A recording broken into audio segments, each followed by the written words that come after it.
I have the right to do anything I want to do. I'm the president of the United States. Those were the words Donald Trump uttered today in what was his longest public event ever as president. I have the right to do anything I want to do. I'm the president of the United States. Boasting about unchecked power, joking about declaring himself king, weakening checks and balances, stoking fear about crime to justify deploying what is approaching martial law in Democratic-led cities, eroding trust in federal data and institutions. None of this should come as any surprise to anyone who's been paying attention for the last 10 years, or for the last 90 years, really, because this is all straight out of the authoritarian playbook. And despite what the president might think, Americans don't actually want a dictator. He jokes about it all the time. Here's the Republican Congressman Josh Breachin of Oklahoma facing his constituents at a town hall meeting last night. Constitutionally, we have the authority to be over Washington, D.C. What happened in L.A. to the president, he's a chief law enforcement officer. Yes, he is, by the Constitution. He's the chief law enforcement officer to execute.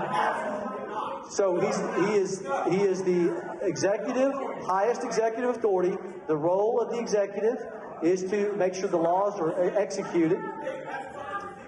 So, as also he is given the opportunity in the Constitution.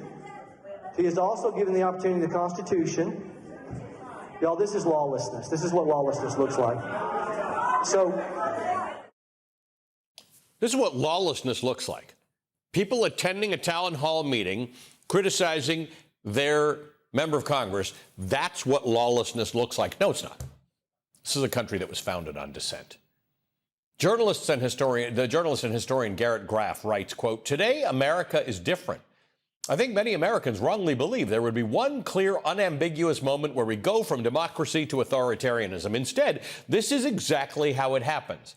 A blurring here, a norm destroyed there, a presidential diktat unchallenged. Then you wake up one morning and our country is different. Something is materially different in our country this week than last." It's only Tuesday. This week began with Donald Trump going after his biggest target yet, the Federal Reserve.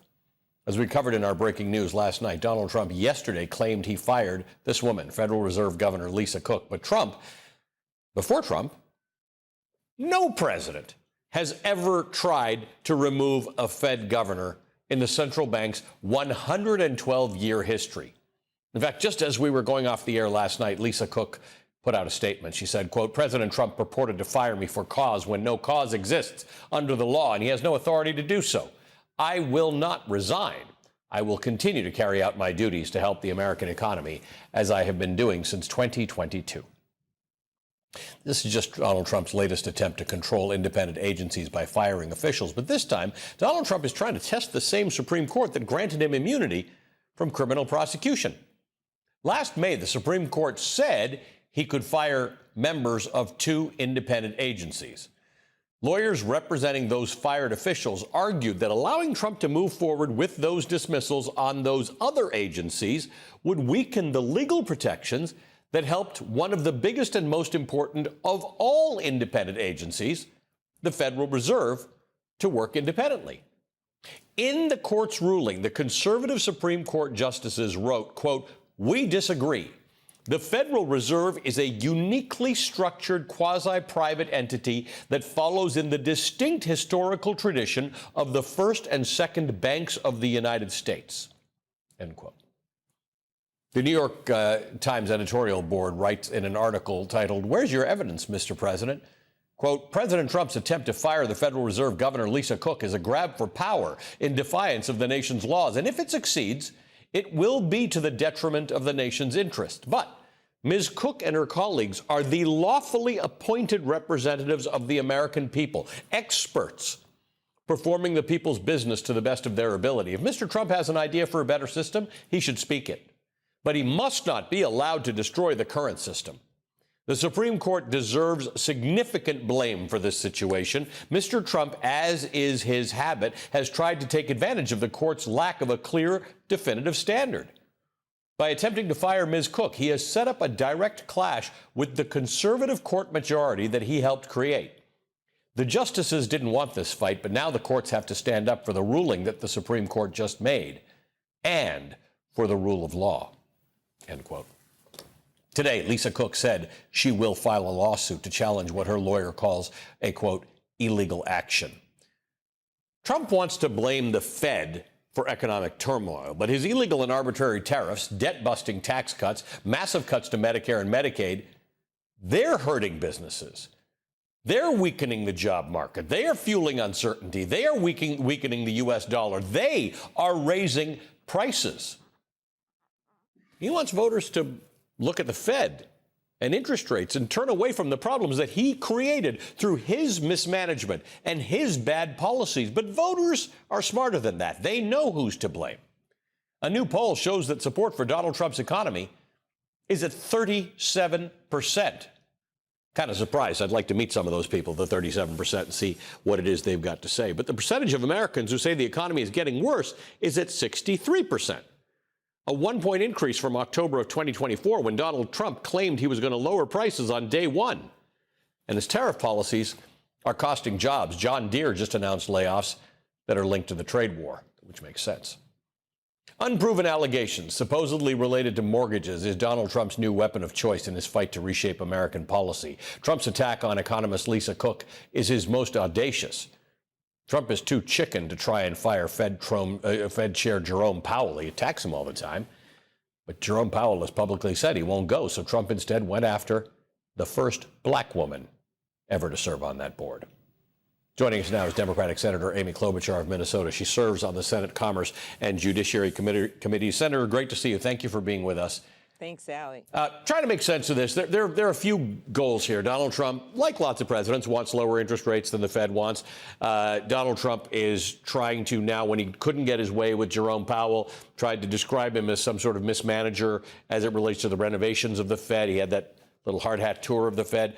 Now he goes after Lisa Powell for mortgage fraud, which apparently everybody's getting. Adam Schiff's got mortgage fraud, and Tish James has mortgage fraud. The whole thing just stinks. It does. And Donald Trump doesn't have a right to fire a governor on the Federal Reserve. As you just pointed out, no president has ever done this. This is an independent agency acknowledged as such, quasi-private, by the U.S. Supreme Court, not 100 years ago, but just this May. And I am glad, given what Donald Trump's doing, I am glad that Governor Cook is standing up, because you've got a situation here where he's trying to put his thumb on everyone he can find, on the judges, on the Republicans in Congress who seem to be acquiescing every single day to what he wants, on the Federal Reserve. And this is a time to stand up. You think about what the Federal Reserve does here. It looks at this creeping inflation problem that Donald Trump owns, and then you look at the role, the important role they play in standing up for Americans in this economy. But the second piece of this is what you got up way beyond the legal part, is why does he do this? Mm-hmm. He wants to distract people from what he should own, and that is this economy. Because of the Trump tariff taxes, $2,400 on every single family in America, on what's been happening to farmers in my state with their markets drying up, with the ag economy. You pointed out the John Deere firings and the John Deere terminations, I should say, that are related actually to, they said themselves, to what's happening with the farm economy. Yep. He doesn't want to own it. He blames a statistician. Remember that? Just in the last month? I thought that was ironic, this well-trusted statistician, and he gets bad job numbers, and then he fires someone, making the job numbers worse. Yeah, I mean, for the head of the BLS is somebody nobody knew. Lisa Cook is somebody whose name you didn't know. These are these people. He wants to call them the deep state. Right. These are these people who just do their work largely behind closed doors. Right. And so owning this is what he needs to do. Changing his policies is what he needs to do. And we're just seeing the beginnings of this with the effects of these tariffs. And you're just seeing, so far, I think there was just a recent study showing something like 20% of it has been absorbed by consumers, and we're going to see 60% more in the next few months. And by the way, in the biggest cabinet meeting of all, the Minnesota State Fair, where I've been hanging out, while you guys have been glued to watching him at this cabinet meeting, I've been at the real cabinet meeting with 2 million people. They know what's going on. And those are the numbers and the people that you see in these polls where he is tanking on his handling of the economy because their grocery bills don't lie, their rent doesn't lie, their child care bills don't lie, their back-to-school costs for their kids' clothing don't lie, the strollers costs, none of this. They know what this is. He cannot fire his way out of this economy. Yeah, I mean, you know me. I'm a big fan of Minnesota and a big fan of State Fair, so I would choose the Minnesota State Fair over pretty much everything else. But let's talk about that, because this is where stats that you have about Medicare, about health care cuts, about SNAP cuts, about agriculture, the $2,400 increase that inflation is going to hit each household, that the Yale Budget Lab has come up with those figures. So that's all figures and numbers, and of course the jobs numbers that he fired somebody for. And then you're out there talking to people. You're out there talking to real Americans. $2,400, we learned in the pandemic, and we learned in the recession of 2008. Most regular American folks don't have a whole bunch of extra money for emergencies. They do not, and we're seeing that shrinking and shrinking as they're eating up their savings, just trying to get by. And what he should be working on, which I believe we should be working on, and that I know the Democratic Party is going to be focused on, is bringing down the cost of housing, building more housing, doing something about childcare and getting some innovative partnerships, public-private, when it comes to childcare, bringing down healthcare costs, not kicking 15 million people off their healthcare as they did in the big, beautiful betrayal of a bill, or not taking care of these premiums that you're going to see skyrocketing in the next few months, both for people on the Affordable Care Act and people on other plans. We've already seen the numbers coming out because they decided instead they wanted to give trillions of dollars in tax cuts to billionaires. That is exactly what happened in the big, beautiful betrayal of a bill. They gave $2 trillion in tax cuts to rich people and then let everyone else suffer. And I'm telling you, the people that come up to me, the real stories of people with their moms in the nursing homes, worried that they're going to they won't be able to afford that anymore. People who have one job and then a second job, but they still need SNAP to help them because they're a single mom. Those are the people that I talk to. And by the way, the SNAP issue, the people that are let in his cabinet meeting today. There's a direct line between the SNAP cuts and rural America and farms and the layoffs at John Deere, because people forget USAID, which a lot of people didn't pay any attention to, and SNAP cuts both have a whole lot to do with farming and agriculture in this country.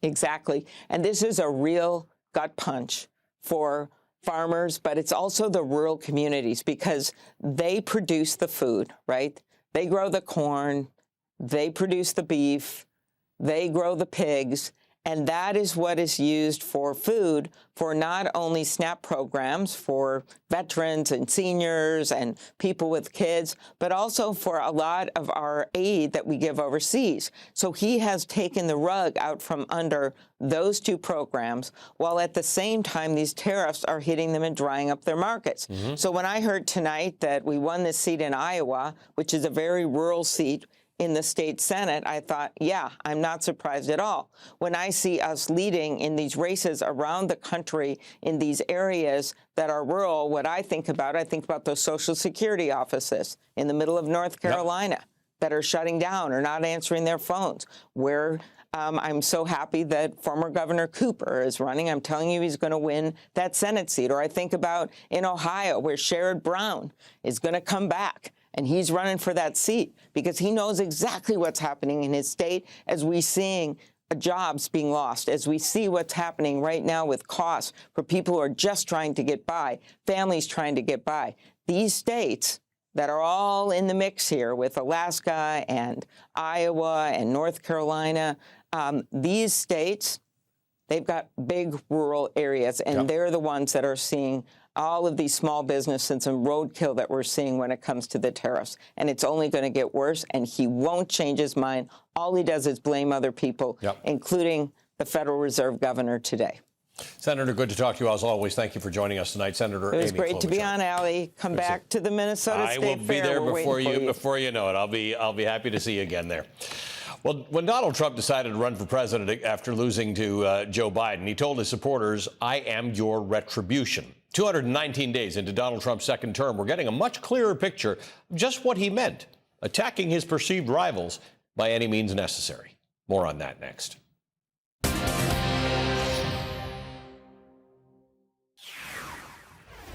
It seems we're starting to get a better picture of what Donald Trump meant when he said this in 2023. In 2016, I declared, "I am your voice." Today, I add, "I am your warrior. I am your justice. And for those who have been wronged and betrayed, I am your retribution. I am your retribution." I am your retribution. Recently, Donald Trump's retribution tour has taken aim at some familiar foes. Last week, we saw the home and office of his former national security advisor, John Bolton, searched by the FBI. It's still not clear what they were looking for, and Vice President Vance, in an interview with my colleague Kristen Welker, suggested it might just be a fishing expedition. Earlier this month, NBC News reported U.S. Attorney General Pam Bondi has appointed a special attorney to probe vague claims supposedly related to mortgages against Senator Adam Schiff and New York Attorney General Letitia James, who, of course, won a landmark civil fraud case against Trump that is now on appeal. The James investigation featured this farcical scene where the guy on the right, the conservative activist Ed Martin, who's working in a made-up job at the Department of Justice after failing to be confirmed as a U.S. attorney, was seen scoping out Letitia James' Brooklyn home in a trench coat, Columbo style. And then last night, Donald Trump tried to remove Federal Reserve Governor Lisa Cook via social media post. Donald Trump cited an August 15th criminal referral on, once again, allegations related to mortgage fraud, despite Cook not having been charged with any crime. Now, we've talked a lot about the politics and the retribution, but I think there are a whole lot of people who want to understand what's going on here. Is there like this epidemic of mortgage fraud all across America? My next guest, the Los Angeles Times business columnist Michael Hiltzik, reports on just how suspicious these claims are. Quote, "What gets me, and what should get you, is the flimsiness of these accusations, despite how loudly they've been bruited about on the MAGA right, as though they're signals of profound moral turpitude on the part of the targets, and how they all originated in the Federal Housing Finance Agency, which is led by the Trump acolyte and sycophant William J. Pulte. The important question, in the view of Adam Levitin of Georgetown Law, is who is driving these investigations and levying these accusations, and whether they reflect an enemies list that Pulte has compiled on Donald Trump's behalf. I asked the Federal Housing Finance Agency to respond to the professor's questions, but received no response," end quote. Received no response.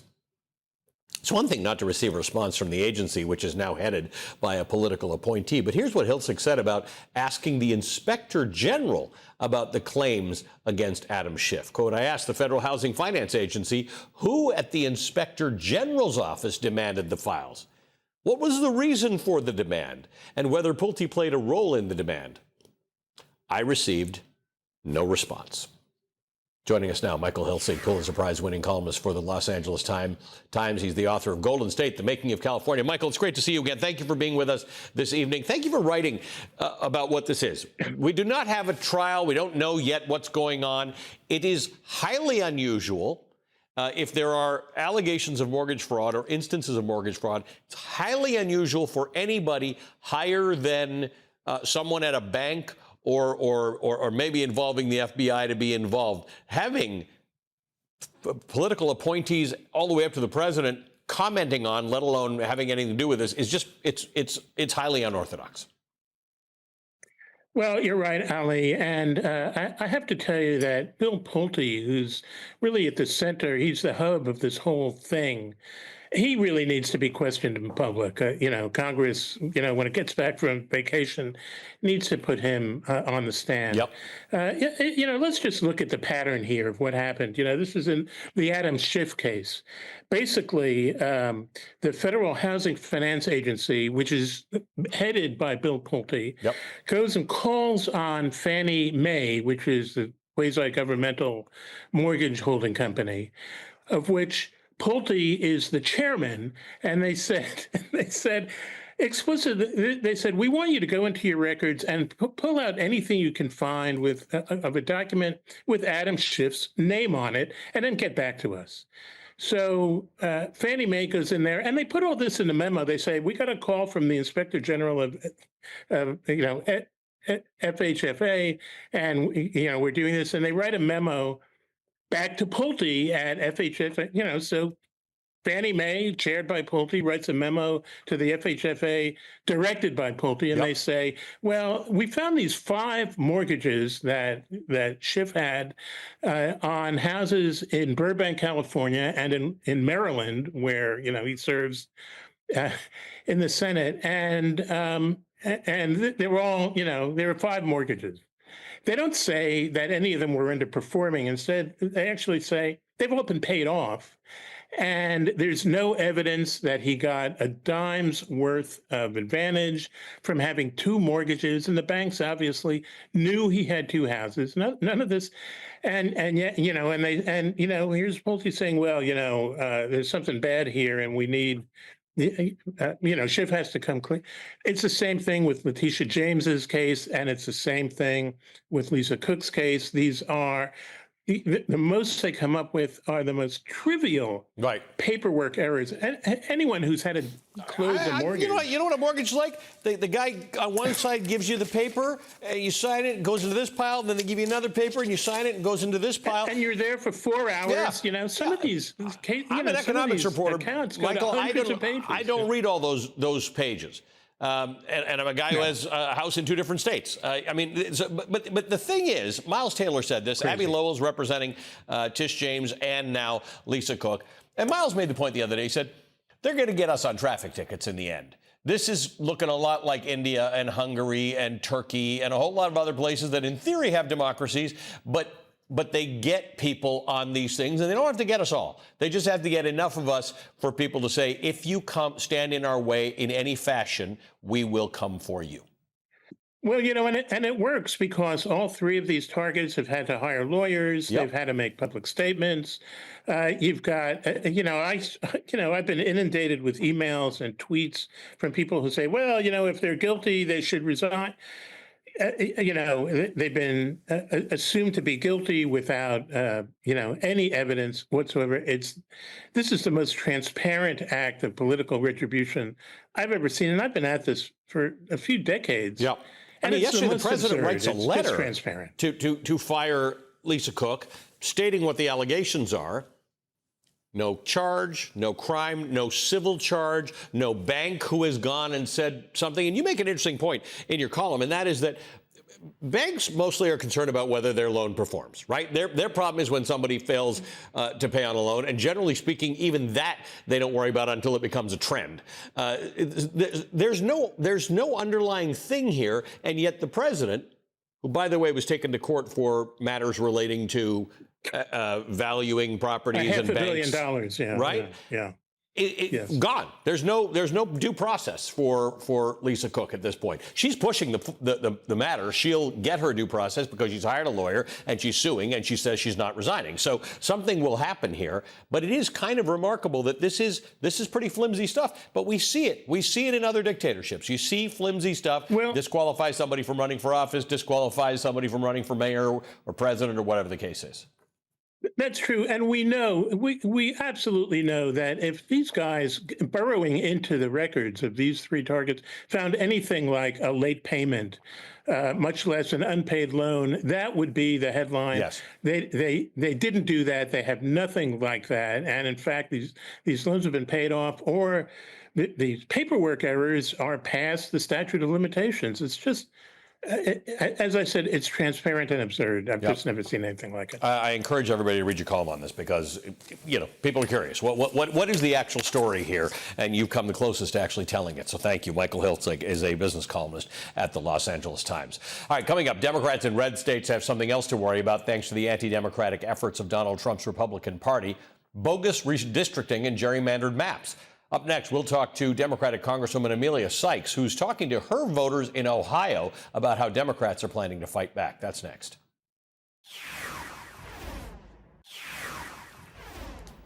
Tonight, the NAACP and the Lawyers Committee for Civil Rights Under Law filed a federal lawsuit against Texas, accusing the state of racially gerrymandering its new congressional map in violation of the Voting Rights Act.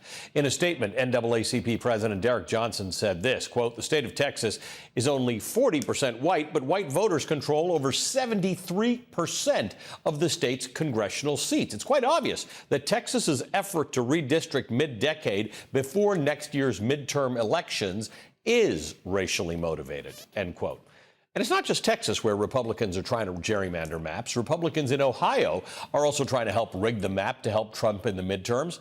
Ohio, unusually, is required by law to redraw its congressional districts this year. And when the Ohio General Assembly returns after Labor Day, the Republican majority will have until September the 30th, less than a month, to pass a new congressional map. Now, in 2022, Ohio Republicans passed a map without Democratic support, locking in a 10-5 GOP advantage in the state's congressional delegation. Republican leaders are already saying they want to take things further. Let's just pause here to ask, is this what a popular president who expected his party to do well in the midterms would be focused on? No, because Donald Trump has a 37% approval rating on the economy, the thing he ran on. Prices, the thing he ran on, are not lower. The last jobs report was so bad that he fired the head of the Bureau of Labor Statistics. And thanks to the Republican budget bill, Americans are facing massive health care cuts while Trump and his rich friends get a huge tax cut. That's the backdrop for this redistricting desperation. The Ohio Capitol Journal writes Ohio's Republican Senator Bernie Moreno thinks the GOP will pick up 2 additional seats and that Republicans controlling 12 of 15 districts. Moreno reasoned that there's a recognition that big cities like Cincinnati, Columbus, and Cleveland will be represented by Democrats. Sitting in the crosshairs of Ohio's redistricting efforts are Ohio's Democratic U.S. Representatives Marcy Kaptur and Amelia Sykes. Kaptur's Toledo area district and Sykes' Akron-based seats are the 2 most closely divided districts in the state. Hence, joining me now is the Democratic Congresswoman Amelia Sykes. She represents Ohio's 13th congressional district. She just wrapped up a town hall tonight in her district, which could be redrawn by Republicans. Thank you for joining us. We appreciate having you here tonight. Thank you. Thanks for having me. First of all, tell me about the conversation that you had with your constituents, because that seems to be of the moment. What are you hearing from people about all the nonsense that's going on? Yeah, we had a very robust conversation about the things that matter the most to people in Ohio's 13th district. The price of housing and healthcare, gas and groceries. They are concerned about the impacts of H.R. 1, the one big ugly bill, and how it is going to decimate our local economy by pulling out $1 trillion in the Medicaid program when our largest employers are healthcare systems. We talked about public safety and what it means to be safe in a community and how the federal government could and should work with our local governments, our local leaders in our communities to keep us safe, rather than do what our vice president did, come in and denigrate and make fun of our larger urban areas, rather than come in and help us. And so we talked an awful lot about how we can best make government work for the people and not do what we saw in the one big ugly bill, where there is a shifting of wealth from the lowest income folks to the most wealthy, where we are seeing permanent tax cuts so people can buy second yachts and big vacation homes, and really the bread and butter issues that make people tick here in the Midwest. Yeah, and let's talk about that, because I assume at some point all of this information trickles down. The money doesn't trickle down. There's no such thing as trickle-down economics. But I'm sure this all trickles down, that if you are in an interesting state like Ohio, where you have a lot of urban centers and a lot of rural areas, this bill hits all of you, Republican, Democrat, urban, suburban, and rural. It's negative for everybody in terms of health care, in terms of SNAP, in terms of agriculture, in terms of all the things in this bill hit everybody in Ohio badly. And yet Republicans have a built-in advantage in your state that they're trying to make stronger.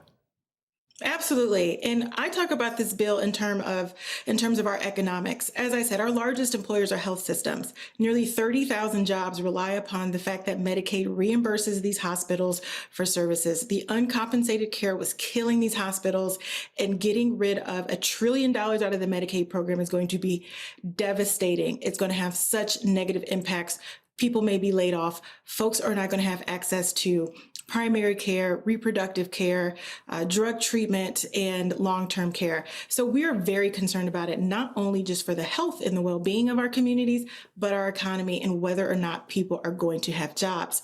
But here's the thing. If this was such a popular bill, you would see people running all over this country talking about and touting the policies. Yep. Instead, when we did get a visit from a senior official, the vice president, he took the opportunity to drag down our cities and make fun of us. And we don't respect that here. We work very hard. We are proud of our communities, and we want a federal government that is going to work with us and for us.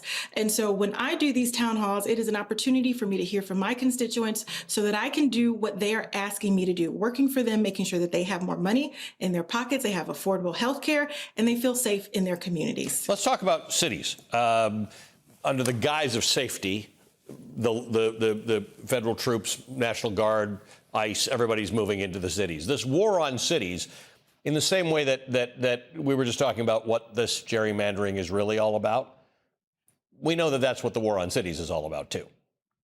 It is. And our cities are economic engines across the country, and it is the case here in Ohio's 13th district. But here's the thing I want to make sure I leave with you. I'm a graduate of Kent State University. I am very well aware of what happens when the National Guard gets called in against American citizens.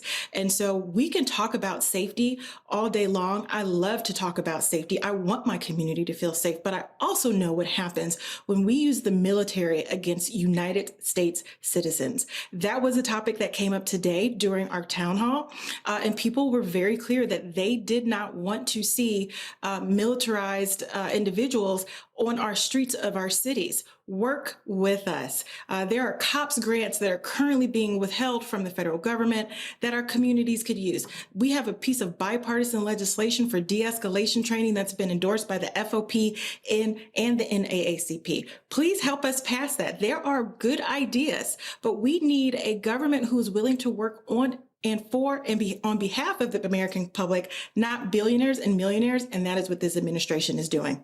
Representative Emilia Sykes, thank you for joining us tonight. We appreciate your time.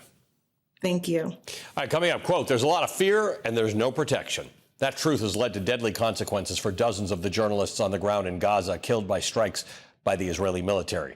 Journalists doing their jobs, trying hard to tell the stories of the Gaza residents suffering in this seemingly never-ending conflict and the humanitarian crisis that it's causing. More on that next.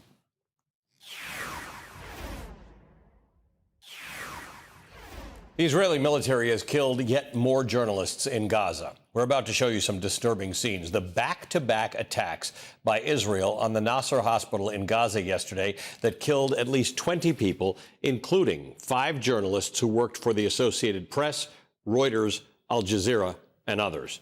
Reuters reports one of its cameramen was killed in the initial strike on the top floor of the hospital. Minutes later, it was a double tap. After rescue workers, medics, and other journalists rushed to the scene to help, Israel hit the hospital a second time. The Israeli military said it was targeting a camera that it claimed, again without evidence, that was being used by Hamas to track its IDF troop movements. But a senior Hamas official denies that. But all of this is almost beside the point anymore. Israel kills Palestinian journalists with impunity, and there is always an excuse supported by flimsy or non-existent evidence that is impossible for journalists to corroborate.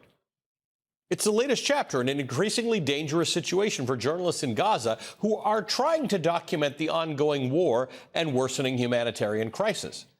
Israel has long had restrictions on foreign journalists gaining entry to Gaza, but when I was last inside Gaza in 2019, my movements were not restricted and my content was not censored.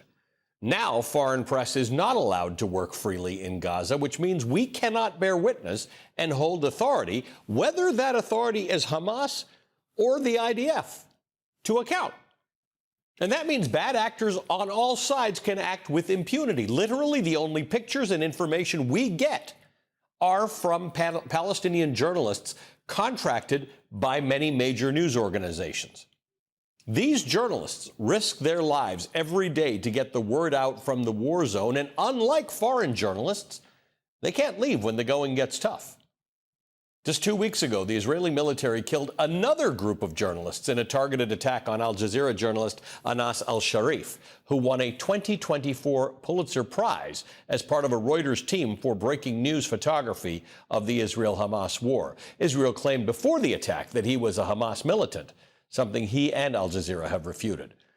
The New York Times reports, quote, nearly 200 journalists have been killed in Gaza, more than in any other conflict or any single place since the Committee to Protect Journalists began keeping track in the 1990s. All but a handful were Palestinians who had to balance their own families' displacement and hunger with the mission of bearing witness amid grave danger. Like nearly all of Gaza's 2 million residents, most have slept in tents or the courtyards of hospitals or in their cars. Some have had dozens of relatives killed. Some have isolated themselves from their children because they fear being targeted as journalists. The recent spate of killings has had a chilling effect. It's reached the point where I'm too scared to report, one photographer told The Times. Another, who was wounded along with his daughter during a July strike on a nearby home, said, "There's a lot of fear, and there's no protection." Joining me now from Jerusalem is the journalist Noga Tarnopolsky. She has spent over 2 decades covering the Israeli-Palestinian conflict. And to some degree, Noga, this is not all new, right? You live in a part of the world where all around you, in Israel and all around you, there are severe restrictions on journalists across that region. But this one is particularly tricky because foreign journalists can't get in, can't operate with freedom in Gaza. So all you've got are the people who are in there and generally speaking stuck there. And we can't ever tell why anybody's killed because we can't get the evidence. Well, I mean, the Israeli authorities could choose to share with us evidence. We're in a really absurd situation where any information that comes out of Gaza is immediately tainted by the Israeli authorities as being somehow part of Hamas. It's gotten to the point where any journalist, any Palestinian Gazan photographer who covered October 7th, the attacks itself, is being considered in Israel as one of the terrorists who perpetrated the massacre. And it's even more complicated by the fact that, you know, Al Jazeera is an organ of the Qatari state. Qatar did fund and is still a supporter of Hamas. Things are complicated in this region. And yet, what is beginning to become completely clear is that from the Israeli point of view, simply covering the war or covering that attack is considered participating in it. And in that way, the journalistic profession in its totality is simply delegitimized because you're basically being told that if you covered it, you did it. I'm being a little bit facetious, but not really. The current event, the event that you're so outraged about, Ali, really and truly is shocking. One of the most disturbing things I've seen is that while the Israeli army has not made the claim that any of the journalists killed were terrorists, unlike many other times, Yes.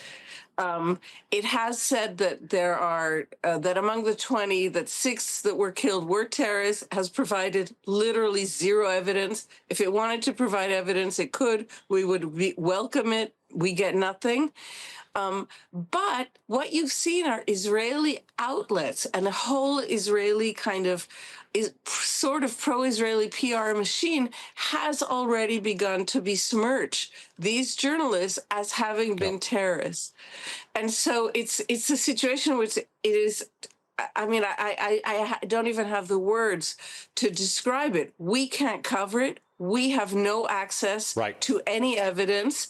And the statements put out by the army thus far, you know, don't cover it with glory. Right. So this is the issue. And as journalists, we need to separate ourselves from the fact that we might work for organizations that have ideological bents, or they may be in favor of or against a government, even here in the United States. Right. If they take a journalist's ability, if they try and silence a journalist with whom I share no views, I will stand up for that journalist. I will sit there and say, we don't silence journalists. That is something we don't do. You can have your ideological battles about countries and news organizations. There, you have a strong and hardy journalistic industry in Israel. Some people are rightly outraged, as you are. Some aren't. That's exactly right. I also have to tell you, I've almost been struck silent by this fact. There are some journalists here in Israel. I want to highlight Carmela Menashe, one of the veteran military correspondents here, who has not been able to hide her shock and her disgust at what has happened. But by and large, the coverage here has been to say muted doesn't begin to cover it. Channel 12 News, the #1 top watch, most popular news station in Israel, Ali, unfortunately put out a kind of an episode describing how these journalists, with no evidence, how these journalists were connected to terror or somehow terrorists when the army itself hadn't done that, Yep. as if they are part of a machine. So what happens is here for Israelis, including, I don't know how many, 100,000 Israelis who were out on the streets yesterday protesting against the war, the killing of these journalists, and not just the journalists, the other 15 people, including medical personnel, Yep. who were killed in this same strike, becomes somehow murky and less of a clear crime than Yep. it should be. You have never been murky about these things. You do what a journalist does. You hold people to account without fear or favor, and we appreciate that. You will continue to do so. Noga Tarnopolsky is a veteran journalist in Israel.